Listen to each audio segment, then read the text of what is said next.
One day, one of my own children hit me on the head with a frying pan while I was sleeping. My father smiled when he saw the blood. The boys I raised with so much love became my tormentors, manipulated by the man who should have supported me during such a difficult time. Good morning, good afternoon, or good evening, my dear friends. What a joy to be able to talk with you today.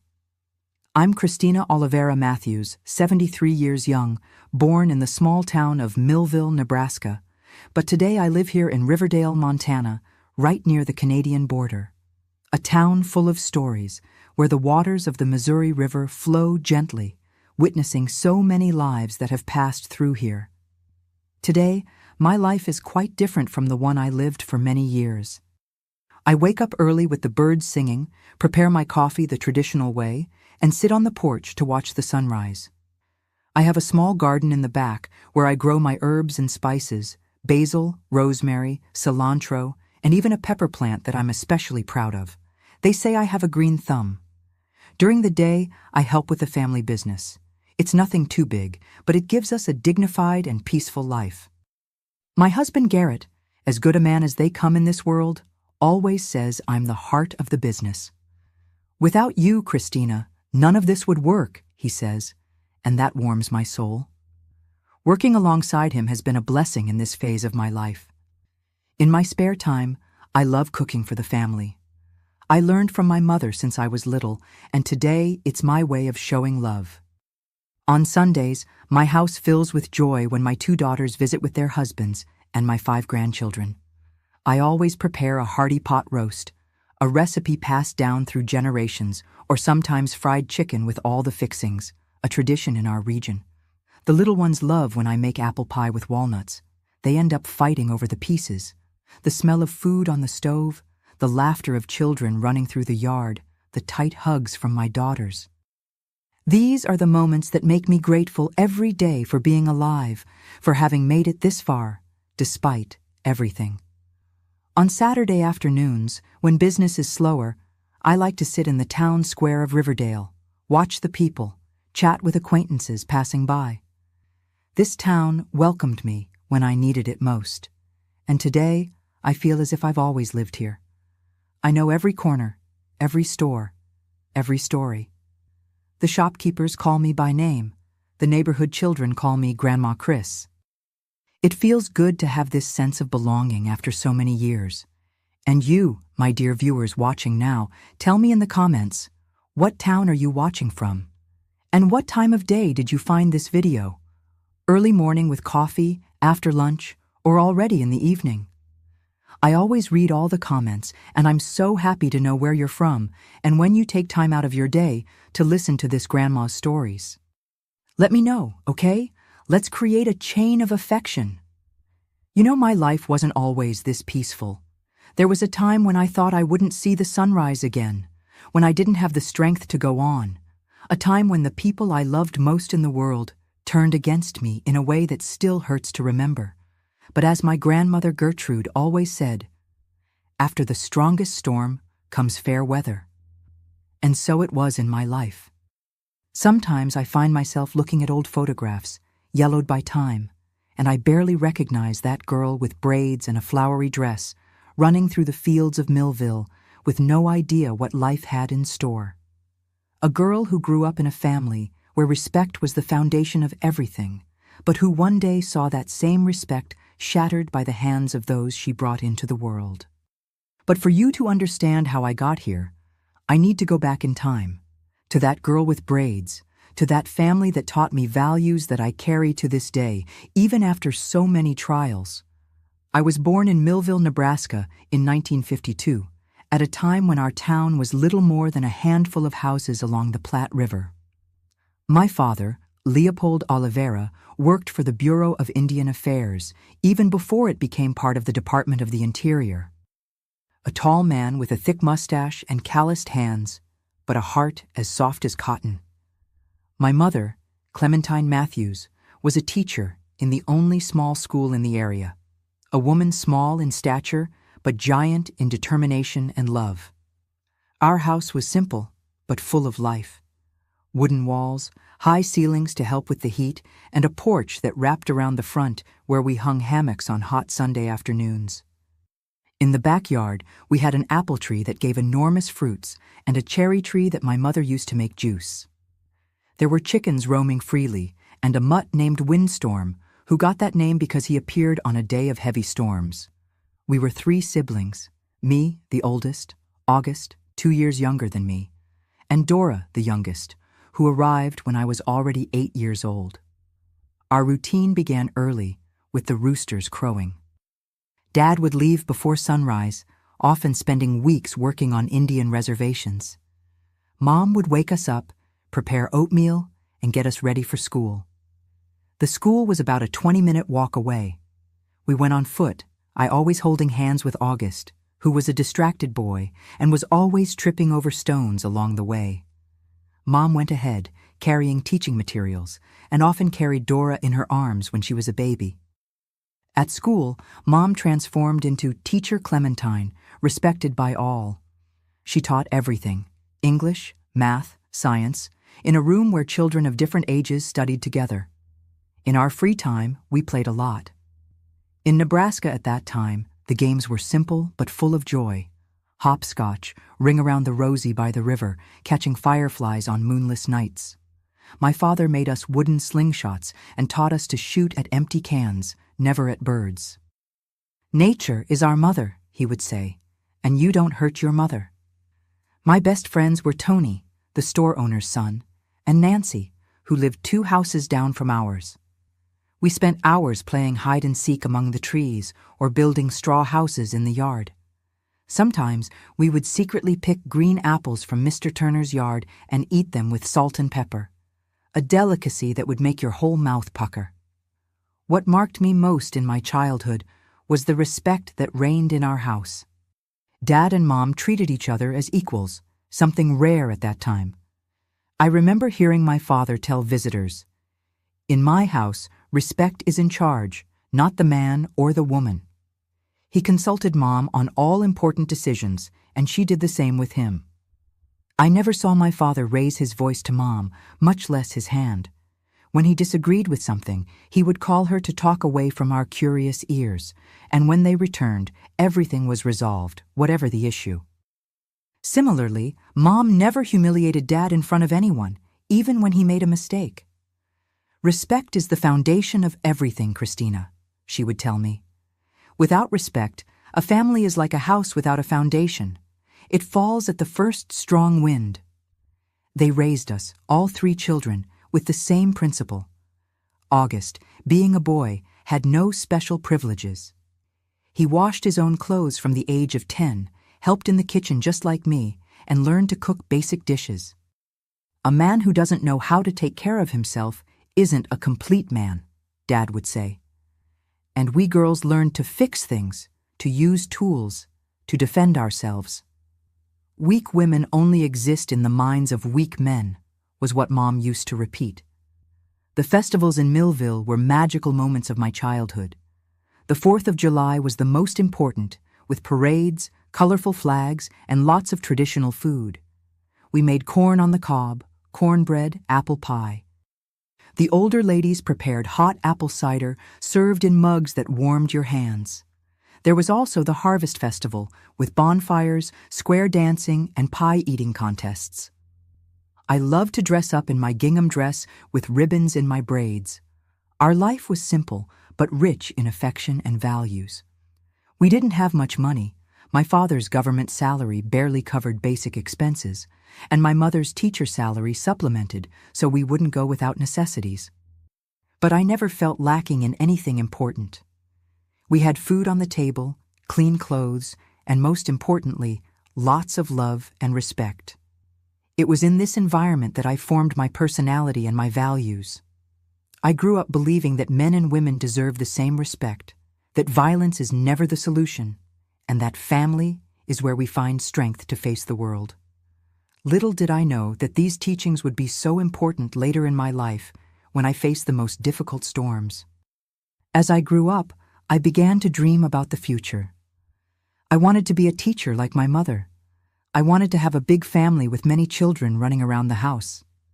At 12, I was already helping Mom at school, teaching the younger children to read and write. She said I had a knack for it, that I was born to teach. It was also around that age that I began to notice the differences between our family and some others in Millville. There were houses where you heard screams at night, where women appeared with purple marks on their faces and said they had fallen down the stairs. There were girls my age who were already promised in marriage to much older men. This frightened me and made me even more grateful for the family God had given me. I didn't imagine, however, that life still had surprises in store for me, some sweet, others bitter as gall. That the braided girl, raised in respect and affection, would one day know the darker side of human relationships. But that came later, when I was no longer a child, when I already had my own dreams and plans for the future. When I turned 17, I met the man who would forever change the course of my life, Johnny Carson. He arrived in Millville on a November afternoon in 1969, coming from Omaha to work on the construction of the new highway that would connect our town to the capital. He was a tall young man, broad-shouldered, sun-tanned skin, and a smile that made my heart race. He was 24 and had a confidence that impressed everyone. Our first meeting happened at Mr. Malcolm's store, where I had gone to buy flour for Mom. Johnny was at the counter, talking with the town men, telling stories about Omaha that seemed like another world to us in Millville. When our eyes met, I felt something strange, as if the ground had disappeared beneath my feet. He greeted me with a "Good afternoon, miss," that echoed in my head for days. After that, it seemed like Johnny was everywhere. In the square after Sunday service, at the farmer's market on Saturdays, even near the school where I helped my mother. Always with that smile that left me breathless. It wasn't long before he asked my father's permission to visit me at home. "Mr. Leopold, I have good intentions with your daughter," he said, standing on our porch, hat in hand. "I'm a hard-working and honest man." Dad, always respectful but cautious, replied, "Johnny, my daughter is still young, and in this house, her opinion is what matters most. If she wants to receive your visits, I won't object. But know that here we respect women, always." Mom, with her wisdom as always, called me for a conversation after Johnny left. "Daughter, listen to your heart, but don't forget to listen to your head too. True love is not in a hurry." But I was enchanted. And who was I kidding? I was also eager to live my own love story, to form my own family. In the following months, Johnny courted me with wildflowers, walks around town always accompanied by my brother August, and promises of a wonderful life together. "I'm going to build a beautiful house for you, Christina," he would say. "We'll have children, many children. You'll be the happiest woman in Nebraska." At first, Mom and Dad had their reservations. "He's a little different from the boys around here," Mom commented one night. "He has different ideas about family." But Johnny knew how to please. He brought gifts for my parents, a special tobacco for Dad, a beautiful fabric for Mom. For my siblings, he always had a treat or a toy. We got married in June 1970 in a simple ceremony at the little church in Millville. I had just turned 18 and thought I knew everything about life. My dress was sewn by Mom and Mrs. Eulalia, the best seamstress in town. It was made of delicate lace fabric with small hand-embroidered flowers. I remember the smell of orange blossoms that decorated the altar, the rice they threw when we left the church, the music played on old Mr. Nestor's guitar. That day, looking into Johnny's eyes, I swore I had found the love of my life. A man who, like my father, would base our family on mutual respect and affection. Dad hugged me tightly before giving me away at the altar and whispered, "May you build a family as happy as ours, my daughter."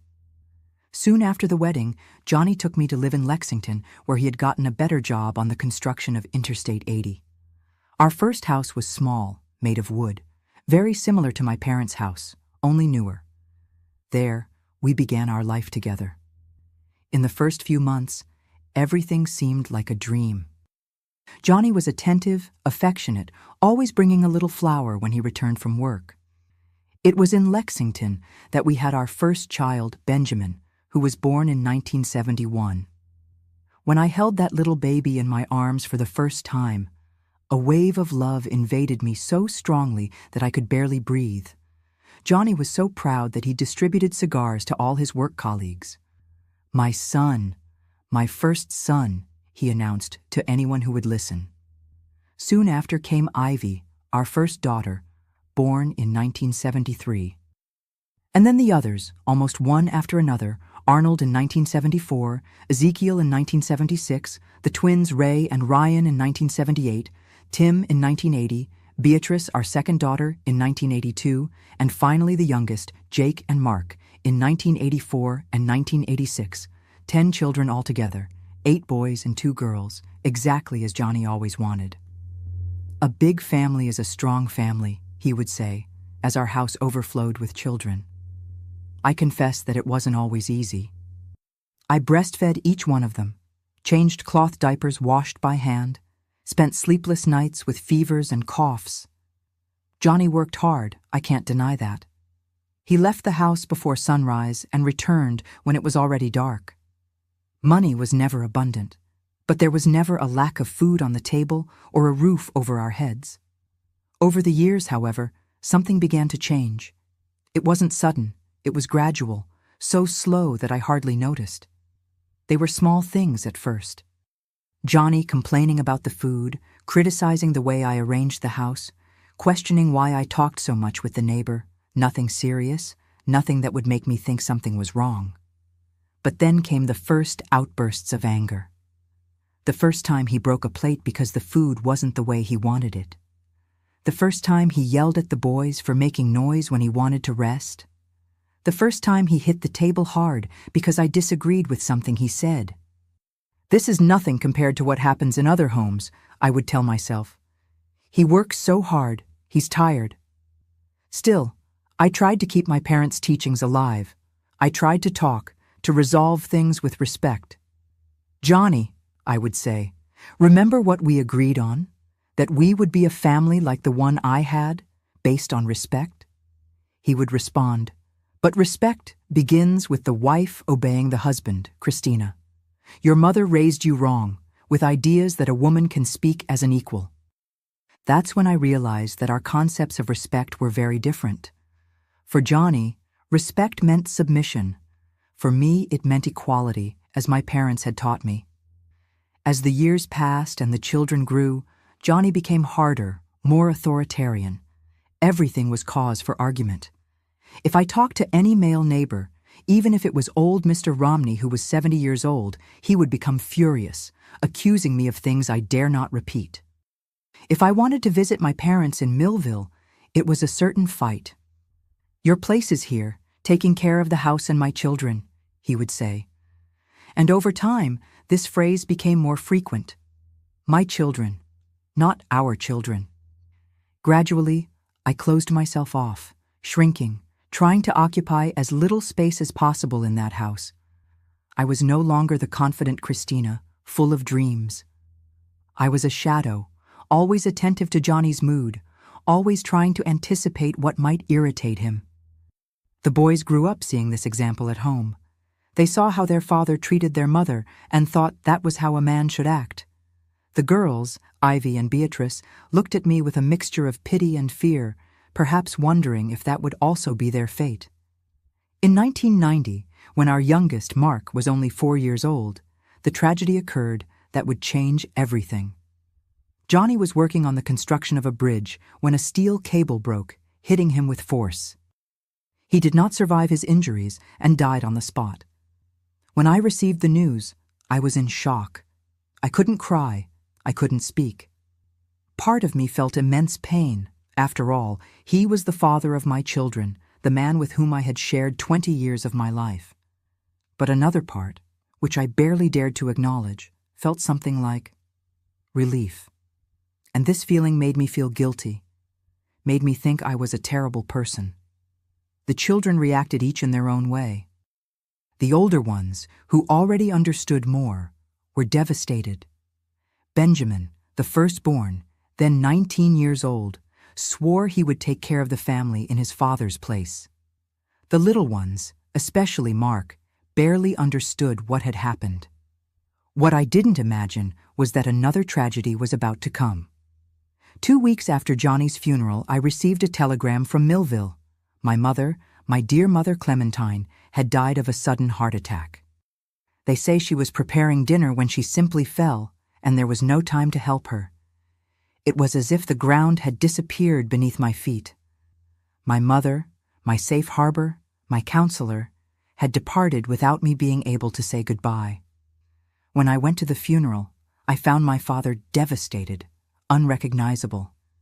Leopold, always so strong, seemed to have aged 20 years in 2 weeks. "I don't know how to live without your mother, daughter," he told me, holding my hands tightly. "We were together for almost 50 years. How will I go on without her?" And it was there, in the midst of my own pain, that I made a decision that would change the course of our story. I invited my father to live with us in Lexington. "Come home with us, Dad. There's room, and the children will love having their grandfather nearby. We will help each other in this very difficult time." Little did I know that this invitation, made with a heart full of filial love, would be the beginning of the darkest period of my life. Dad arrived in Lexington on a rainy afternoon in March 1990. I remember it as if it were yesterday. He got off the bus carrying a worn leather suitcase and a burlap sack with a few mementos from the house in Millville. His body, once strong as an oak tree, now seemed bent by the weight of an invisible burden. His eyes, which always shone with joy when he saw us, were opaque, lost. "Dad," I said, hugging him tightly, feeling his ribs under the thin shirt. "Now we'll take care of each other." In the first few days, Dad hardly spoke. He would sit in the rocking chair we had placed on the porch, looking at the horizon as if expecting to see Mom returning along the dirt road. The grandchildren approached curiously, especially the younger ones, who barely knew their grandfather. Mark, with his 4 little years, was the first to break the ice. "Grandpa, want to see my car?" he asked one afternoon, approaching with his wooden toy that Johnny had made before he passed. I saw a glimmer of the old sparkle in my father's eyes when he took his grandson on his lap and began to tell stories of when I was little. For a moment, I thought everything would be all right, that together we would overcome our losses. But that's not what happened. As the weeks passed, I noticed changes in my father's behavior. He, who had always been a calm and thoughtful man, began to have moments of extreme irritation, followed by periods of deep melancholy. At night, I would hear him walking around the house, mumbling to himself, sometimes calling for Mom, as if she could answer. I took him to the clinic, where Dr. Sims, a gentleman with gray hair and a compassionate look, examined him carefully. "Mrs. Carson," he told me afterward, "your father is suffering from severe depression. The loss of his wife was a very hard blow. He needs medication and, if possible, to talk to a specialist." We left there with a prescription for medicines that cost almost half of the little money I managed to earn doing laundry for others and selling baked goods at the farmer's market. But I would buy them even with my last cent if it would help my father return to who he was. The problem was that he refused to take the medications regularly. "This is for weak people, Christina," he would say, hiding the pills under his tongue to throw them away later. Leopold Oliveira never needed medicine to live. And so, instead of getting better, Dad got worse. He began to have episodes where he seemed to be in another reality. He would talk to Mom as if she were there, argue with people who didn't exist, wake up in the middle of the night screaming that someone was trying to get into the house. But the worst was yet to come. It was 6 months after his arrival that I noticed a change in how my sons treated me.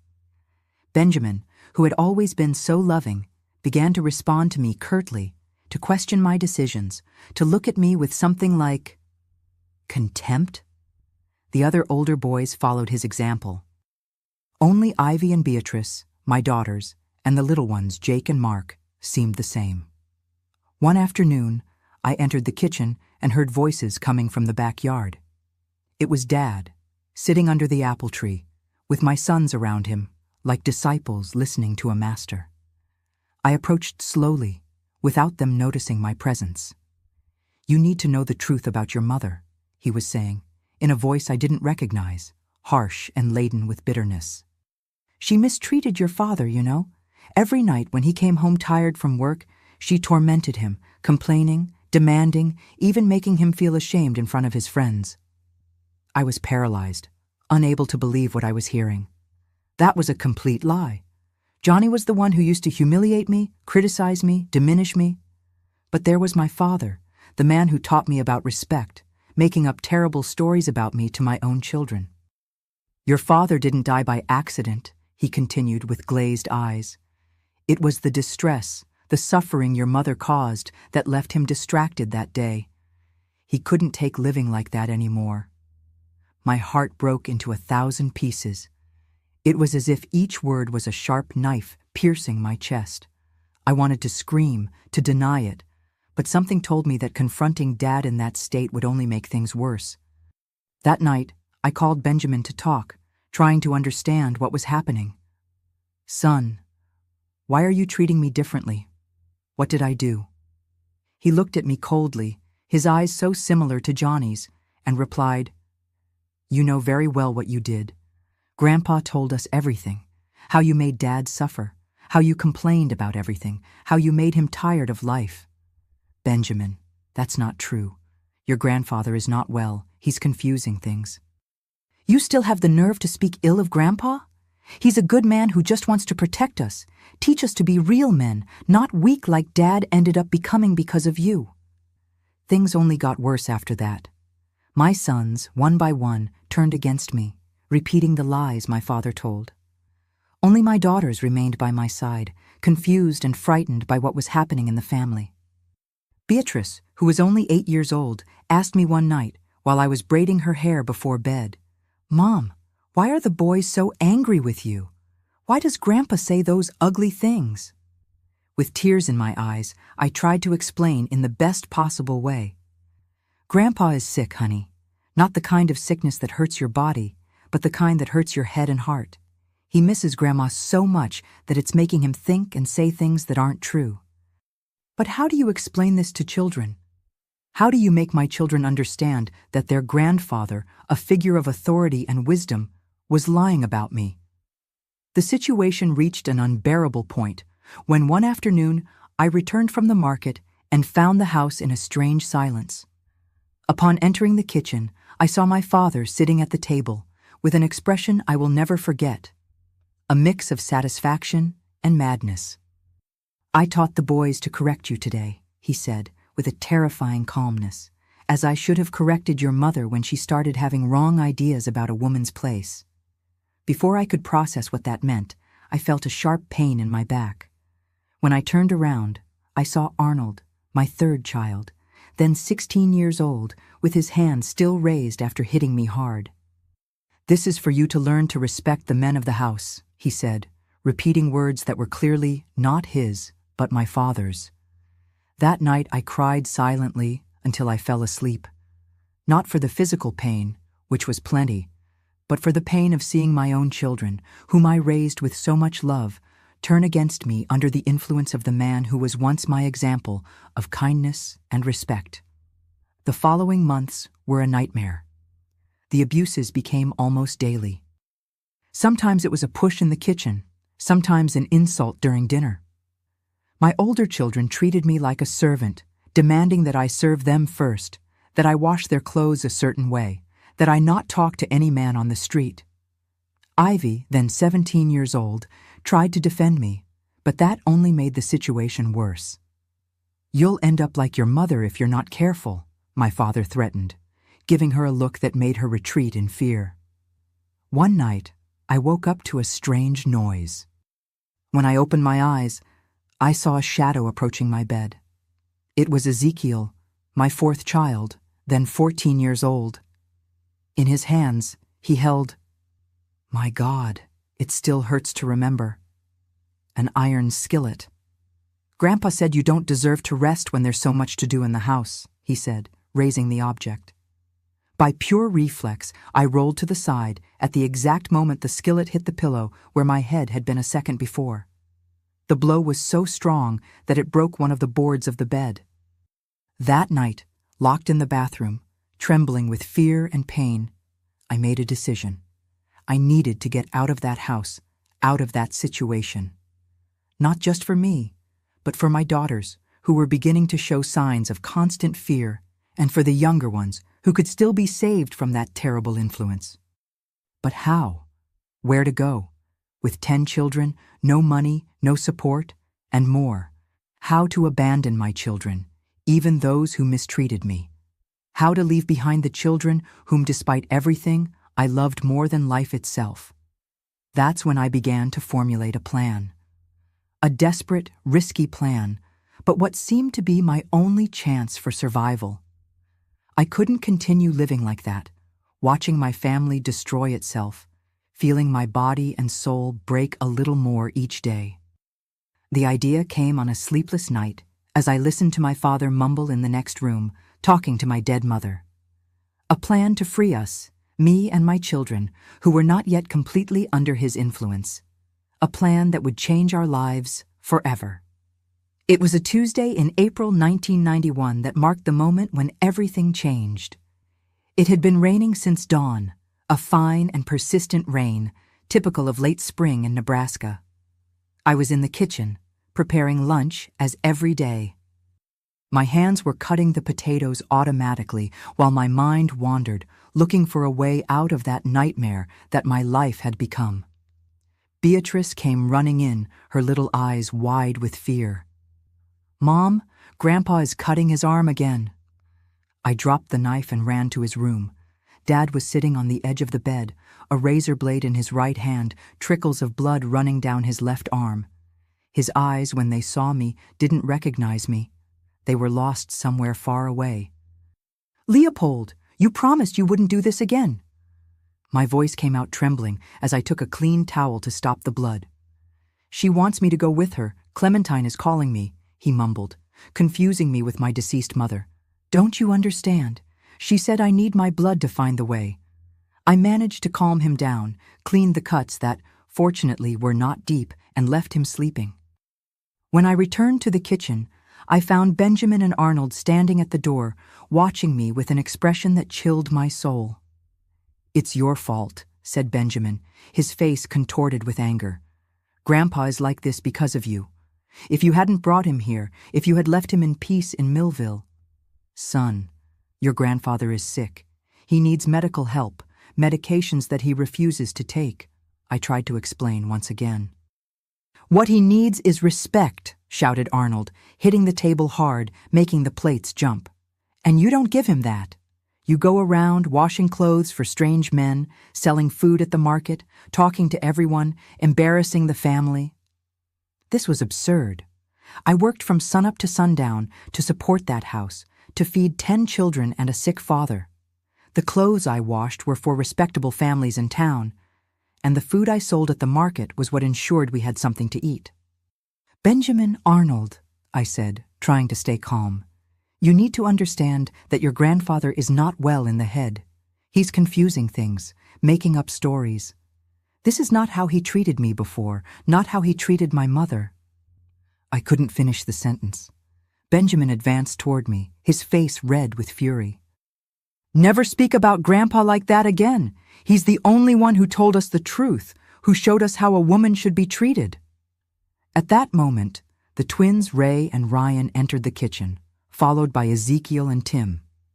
Jake also came, hesitant, standing at the door as if he didn't know which side to take.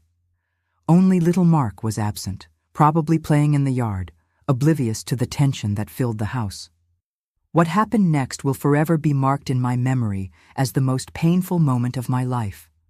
Benjamin, my firstborn, the one I breastfed the longest, for whom I sang so many lullabies, grabbed me by the arm with such force that his fingers left purple marks. "It's time for you to learn once and for all what your place is in this house," he said, in a voice that wasn't his. It was my father's voice in his worst moments. The other boys formed a circle around us. I could see in the eyes of Ray and Ryan a mixture of fear and excitement. Tim seemed frightened, but didn't dare go against his older brothers. Ezekiel had on his face that same empty expression from the night of the skillet. "Please," I begged, tears streaming down my face. "You are my children. You came from my womb. Don't do this." But my words fell on deaf ears. What followed was a session of torture that lasted what seemed like hours. It wasn't just punches to the stomach or hair pulling. It was the words, the accusations, the humiliations. "You killed our father. You're a shame as a mother. We'll teach you to obey." Each phrase was like a stab in my heart. I tried to defend myself, tried to reach those boys who were once my babies, but it was like talking to strangers. At some point, I heard screams. It was Ivy and Beatrice, who had returned from the neighbors and witnessed the scene. "Stop! Leave Mom alone!" Beatrice shouted, trying to get through the circle of brothers.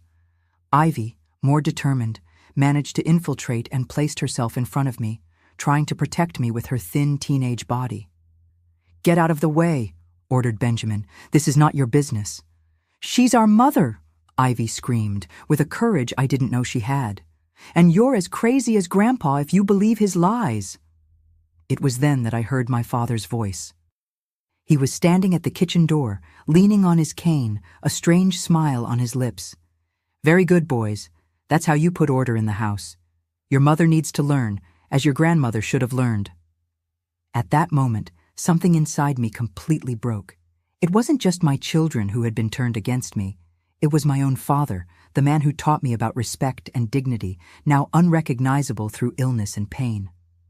When they finally let me go, I dragged myself to the small room I shared with Beatrice. My body ached, but it was a pain that didn't compare to the emptiness I felt in my soul. Lying on the bed, staring at the wooden ceiling, I cried until I had no more tears. It was then that the door slowly opened. It was Ivy, bringing a damp cloth and a cup of chamomile tea. "Mom," she whispered, sitting beside me on the bed, "we can't continue like this. They're going to really hurt you." I held my daughter's hand, feeling her soft skin, seeing in her the same strength and kindness I once saw in my mother. "You're right, honey. We can't continue like this." That night, while everyone slept, I had a dream. Or maybe it was a vision. My mother, Clementine, was sitting at the foot of my bed, so real that I could smell the glycerin soap she always used.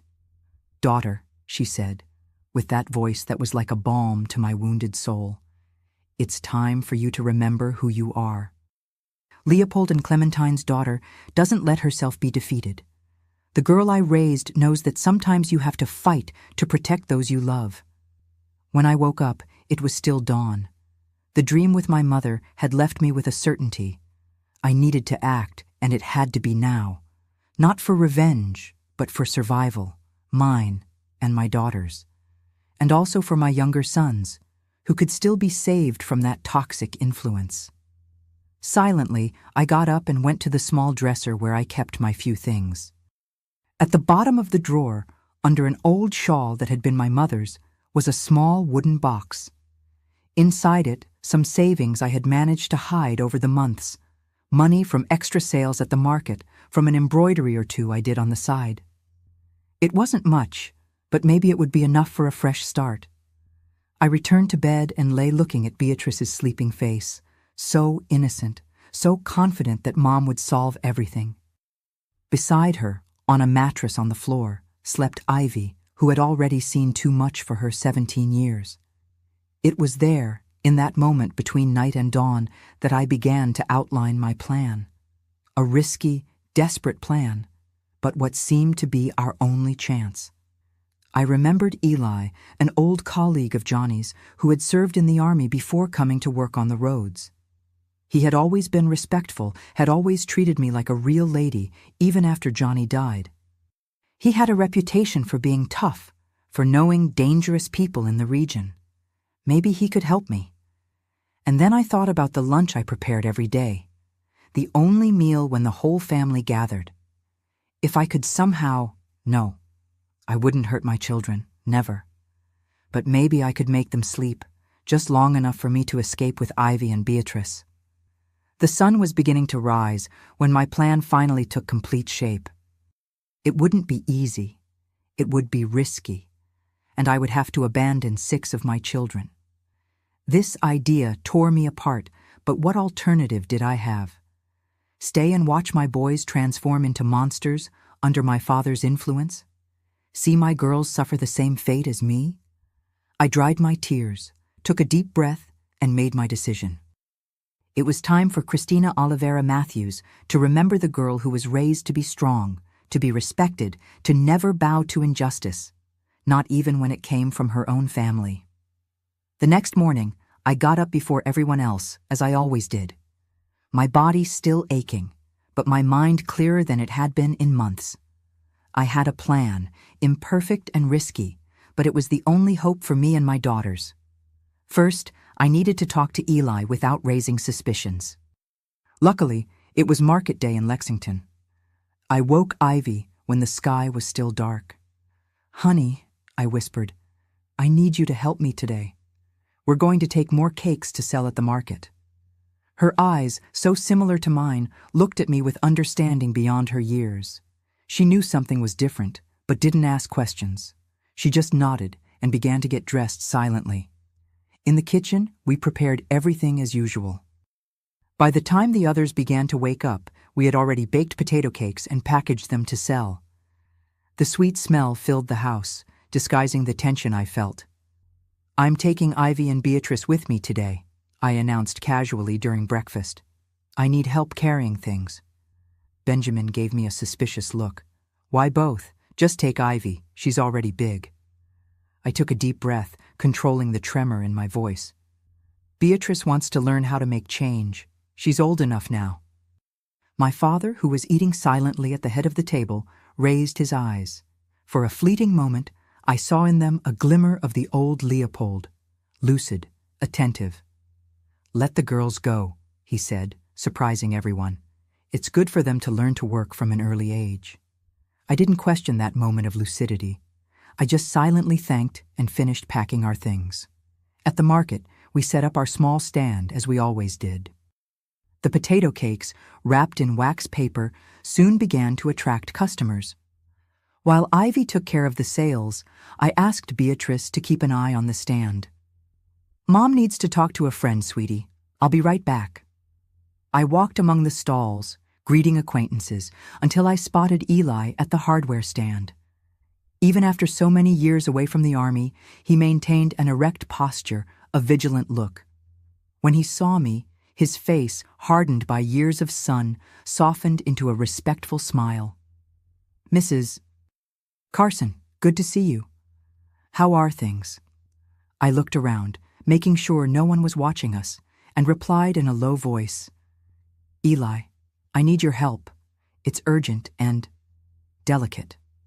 Something in my expression must have revealed the gravity of the situation, because he immediately led me behind his stall, where we could talk without being overheard. There, with a trembling voice and teary eyes, I told him everything. The abuses, the manipulations, the attack from the night before.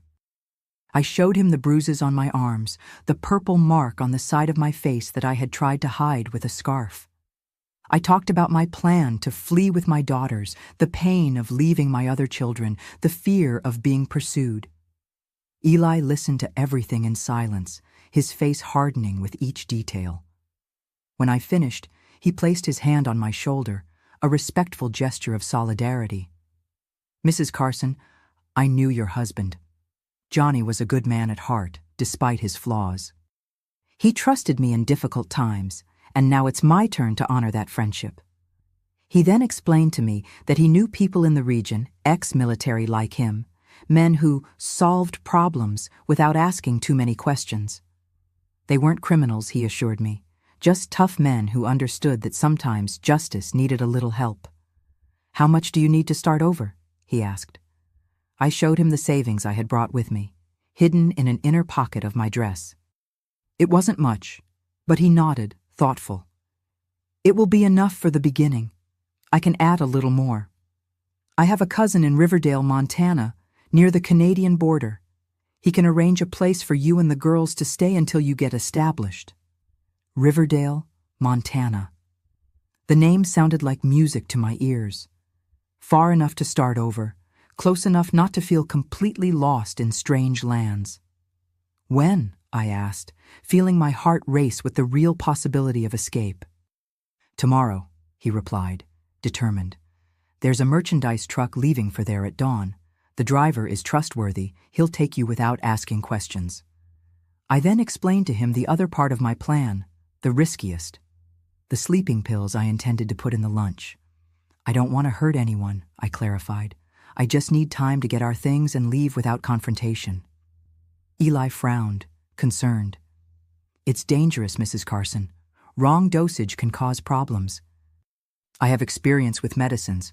I've taken care of 10 children with fevers, pains, accidents. I know what I'm doing. He nodded, still concerned, but respecting my decision. And what about your children and your father?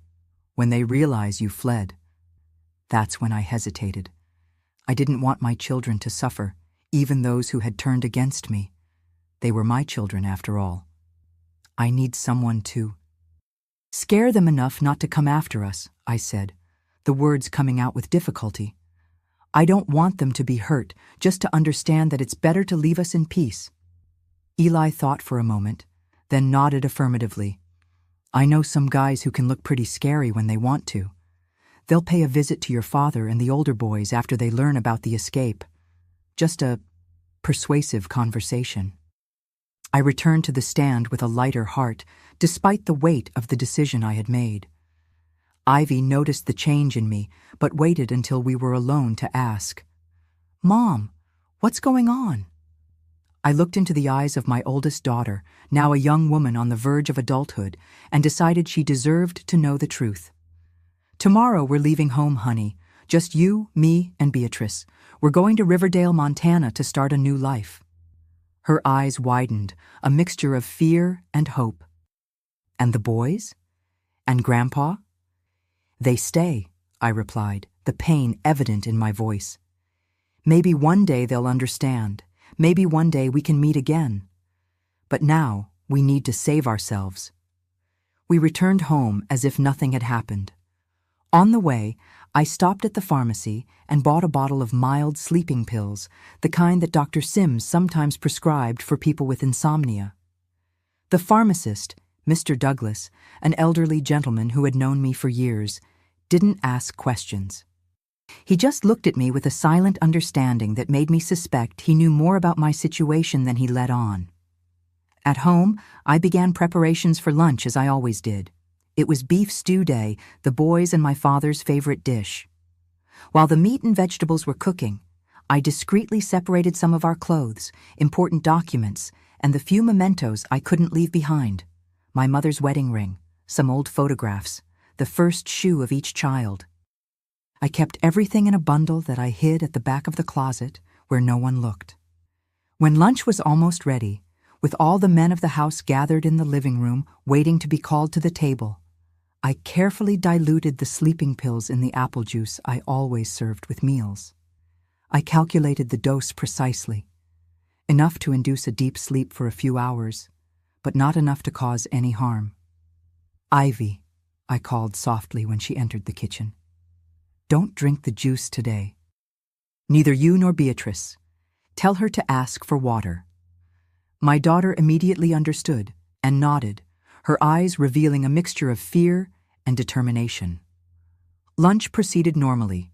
My father, in one of his moments of lucidity, even complimented the food. The boys ate with appetite, drinking large glasses of apple juice to relieve the heat of the day. Only Ivy, Beatrice, and I drank water, a detail that fortunately went unnoticed.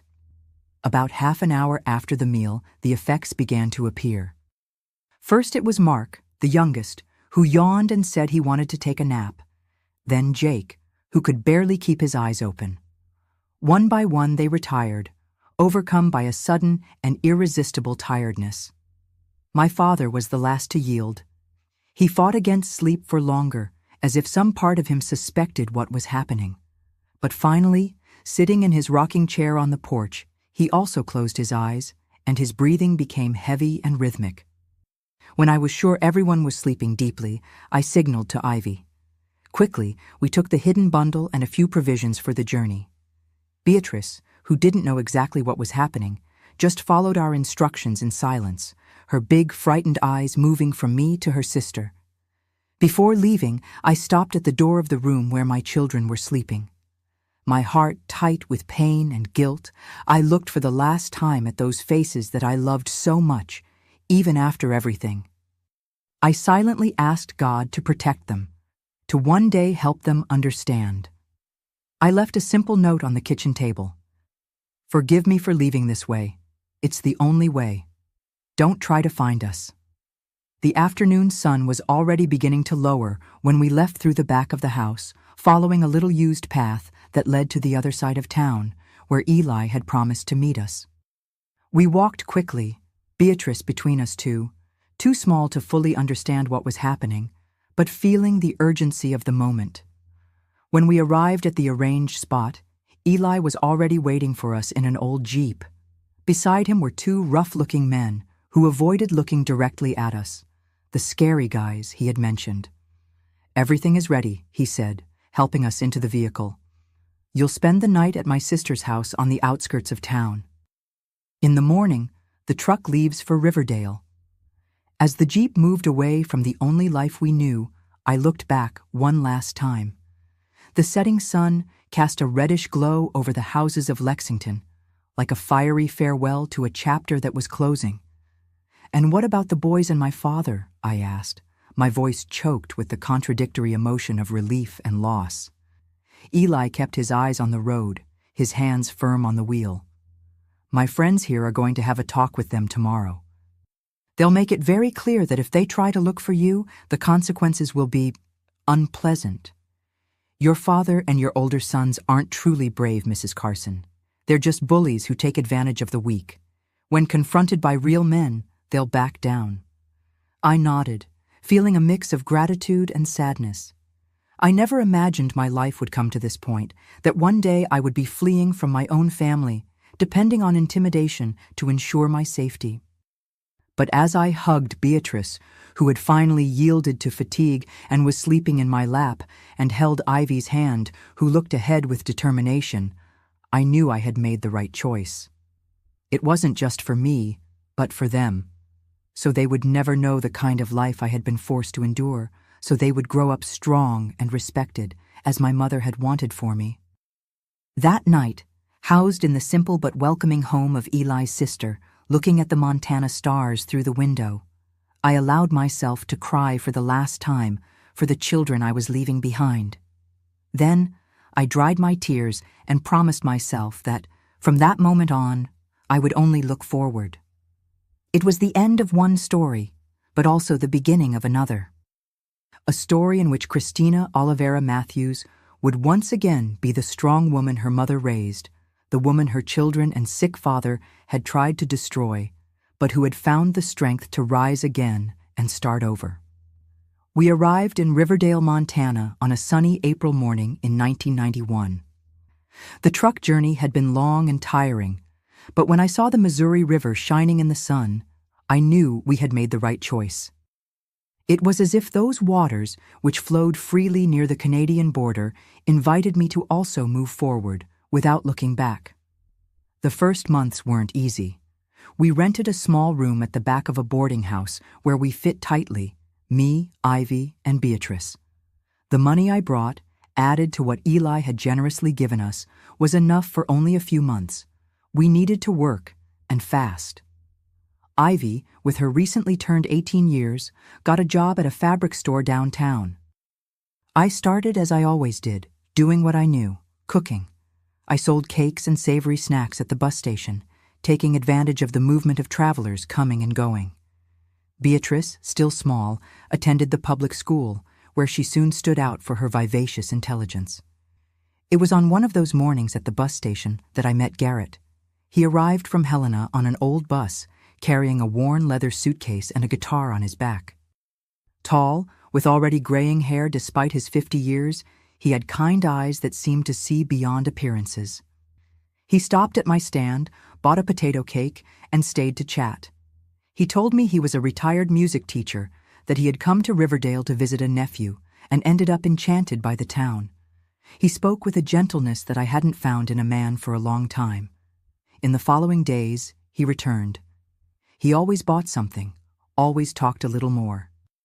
Never an inappropriate look, never a disrespectful word. When he learned that I was a widow and was raising 2 daughters alone, he offered to give free guitar lessons to Beatrice, who had always shown interest in music. "Music saves, Mrs. Carson," he told me once. "It saved me when I lost my wife to cancer 10 years ago. Maybe it can help your daughter too." Over time, Garrett became a constant presence in our lives. He helped Beatrice with her lessons, talked with Ivy about her dreams of going to college, accompanied me to the market to buy ingredients, always respectful, always keeping an appropriate distance. It was Ivy who first noticed what was happening. "Mom," she told me one night when we were alone washing dishes, "Mr. Garrett likes you, for real." I felt embarrassed, like a young girl. At 39 years old, with the life I had led, I thought romantic love was no longer for me. "Nonsense, honey. He's just a good man who likes to help." She smiled, with that wisdom that sometimes young people have more than the old. "A man doesn't cross town every day just to buy cake, Mom." Time proved that Ivy was right. 6 months after our first meeting, Garrett asked me to be his girlfriend, in such a respectful and gentle way that it reminded me of my parents, of how true love is based on mutual respect. "I'm in no hurry, Christina," he told me. "I know you carry wounds, that you need time.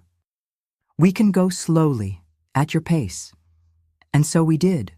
We dated for 2 years before getting married in a simple ceremony at the little church in Riverdale, with only Ivy, Beatrice, and a few friends we had made in town. With Garrett's help, who had some savings from his retirement, we bought a simple but comfortable house with a yard where I planted my herbs and spices. He also invested in a small music store and sheet music shop, which became the family business. Ivy, who was already engaged to a local young man, continued to live with us until she got married. Beatrice flourished under the care of her stepfather, who treated her like his own daughter. The years went by, and our life took shape in this little corner of Montana. The pains of the past never completely disappeared. How could they? But we learned to live with them, not to let them define our future. Sometimes, on the quietest nights, my thoughts would fly to Lexington, to the children I left behind. In the first years, this memory was like a knife in the chest. With time, the pain transformed into a melancholic longing, and then into a kind of resigned acceptance. I did what I needed to do to survive, to protect my daughters. There was no other way at that moment. I learned through acquaintances that my father passed away in 1995, just 4 years after our departure. They say he never fully recovered, that in his last days he barely recognized the grandchildren with whom he lived. I cried for him, not for the tortured and cruel man he became in the end, but for the loving and fair father he was for most of my life. As for my children, the news was scarce. I heard that Benjamin moved to Omaha, that the twins went to work in mines in Wyoming. About Jake and Mark, the youngest, I knew almost nothing. Sometimes I wonder if, as adults, they understood what happened, if distance and time brought them any clarity about those dark days. I never tried to contact them directly. The fear was still there, buried deep, but present. And there was the promise I made to myself that April night to look only forward. Ivy got married and gave me 3 wonderful grandchildren. Beatrice graduated as a teacher, as I had always dreamed of being, and today she teaches music at the public school, in addition to helping Garrett at the store. I have 2 grandchildren from her as well, who fill our house with joy on weekends. Today, at 73 years old, I look back and see a life that, despite the scars, was rebuilt with love and respect. Garrett, now 82 years old, continues to be the gentle and loving companion I met more than 30 years ago. Our mornings begin with coffee on the porch, watching the birds that come to eat the fruits I leave for them. Our nights end with quiet conversations, sometimes with music, when he still plays his old guitar. During the day, I help with the family business, which now also includes a small publisher of sheet music for regional American folk songs, a project that Garrett started 10 years ago and which has become his passion. It's not anything very big, but it gives us a dignified and peaceful life, as I mentioned before. The pain never completely disappears. There are wounds that time only teaches us to live with, not to heal. But I learned that it's possible to build happiness even after the most violent storms. That the human heart has an incredible capacity to start over, to bloom again when it finds fertile ground of love and respect. And that's what we have here, in our little house in Riverdale, on the banks of the Missouri River. A love built on respect, kindness, mutual understanding. A love that makes me thank every day for having had the courage to take that decisive step so many years ago. My dear friends who have followed me this far sometimes ask me how I managed to move forward after everything I went through. How I found the strength to start over when it seemed that the whole world had collapsed on me. The truth is that there's no magic recipe for overcoming life's pains. Each person has their time, their path. But what I learned at the height of my 73 years is that there is always a light, however small, even in the darkest nights. If you're going through difficult times, if you feel trapped in an abusive relationship, if people who should protect you are hurting you, I want you to know some truths that I've carried with me throughout this journey. I learned that age doesn't define our strength, but rather our ability to start each day anew. When I arrived in Riverdale, at 39 years old, I thought I was too old to build a new life. How wrong I was. The best chapters of my story were just beginning. My wrinkles are maps of survival. Each one tells a story of overcome pain. I carry invisible marks from the hands that hurt me, but I also carry the beauty of the embraces that healed me. Life taught me that even in the deepest darkness, our inner light never goes out. Even on days when I could barely get out of bed, there was a spark of hope in me that refused to be extinguished.